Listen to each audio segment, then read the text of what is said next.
I've always found mathematics to be a magical realm, and today I'm going to show you why. We're about to embark on an extraordinary journey through the world of functions, both real and complex. As your mathematical wizard, I'll guide you through 134 college algebra problems, but don't worry, we won't just be solving them on paper. We'll be stepping into the graphs themselves, exploring the complex plane, and bringing these abstract concepts to life before your very eyes. Let's start our adventure by exploring the magical world of functions. You see, functions are the building blocks of algebra, the very essence of mathematical relationships. They're like spells that transform one number into another, following a specific set of rules. Think about the relationship between time and distance when you're traveling, or the way the area of a circle changes as its radius grows. These are all functions at work, mathematical magic happening right before our eyes.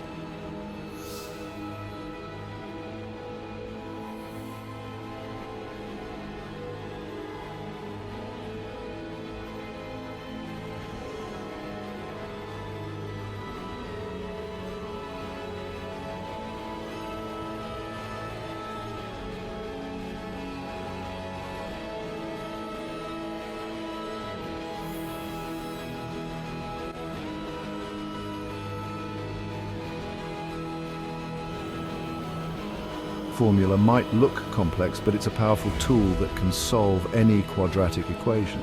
Watch closely as I demonstrate solving a few quadratic equations using these methods. Each step we take in solving the equation corresponds to a change in our parabola's shape or position.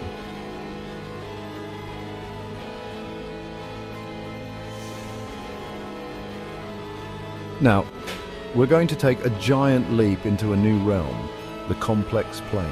This is where things get really exciting. The complex plane is a two-dimensional representation of complex numbers where we have a real axis and an imaginary axis. It's like adding a whole new dimension to our mathematical universe. In this magical place, we can represent numbers that include the square root of -1, which we call I.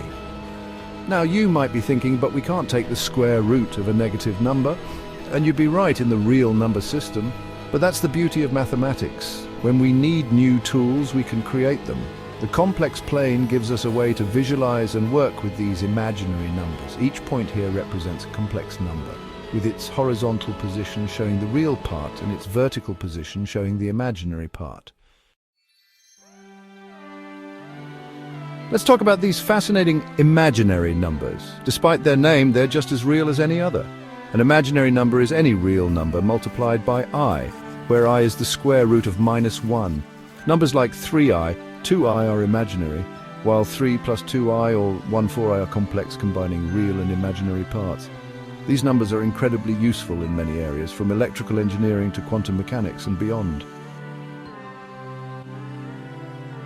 Now let's explore how we move around in this complex coordinate system.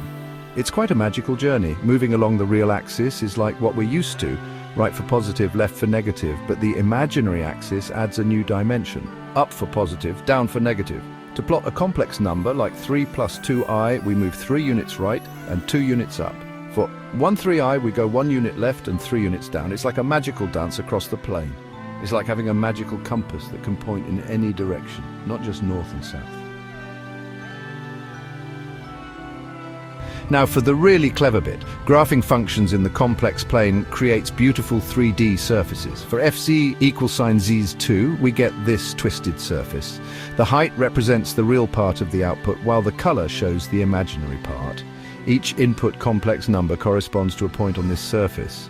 As we move our input, watch how the output dances across the graph. We can represent complex numbers in two ways: the Cartesian form, a plus bi, and the polar form using modulus and argument.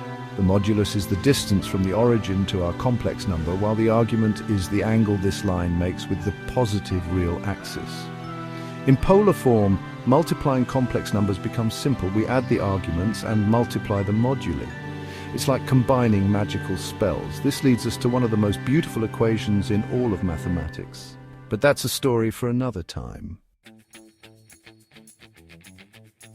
Let's explore how we perform operations with complex numbers. Addition is straightforward. We simply add the real and imaginary parts separately. So 3 plus 2i plus 1, 4i equals 4, 2i. Subtraction works similarly.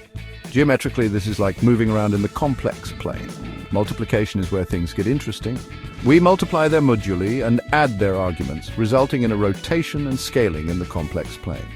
Division is similar, but we divide the moduli and subtract the arguments.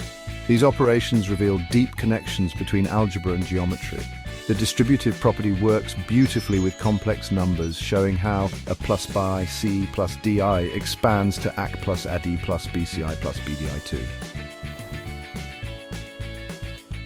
And now, for the grand finale, let's look at one of the most magical formulas in all of mathematics, Euler's formula. This formula connects exponential functions, complex numbers, and trigonometry. As we move around the unit circle, we see how ith relates to cos and I asterisk sin theta. Euler's identity e to psi p plus 1 equals sine 0 is a beautiful special case of this formula, connecting 5 fundamental constants of mathematics. As we come to the end of our journey, remember that what we've explored today is just the beginning. The world of mathematics is infinite, full of wonder and beauty waiting to be discovered. I hope this magical tour through functions and the complex plane has ignited your curiosity and shown you that math is so much more than just numbers on a page. Keep exploring, keep questioning, and keep discovering the magic of mathematics.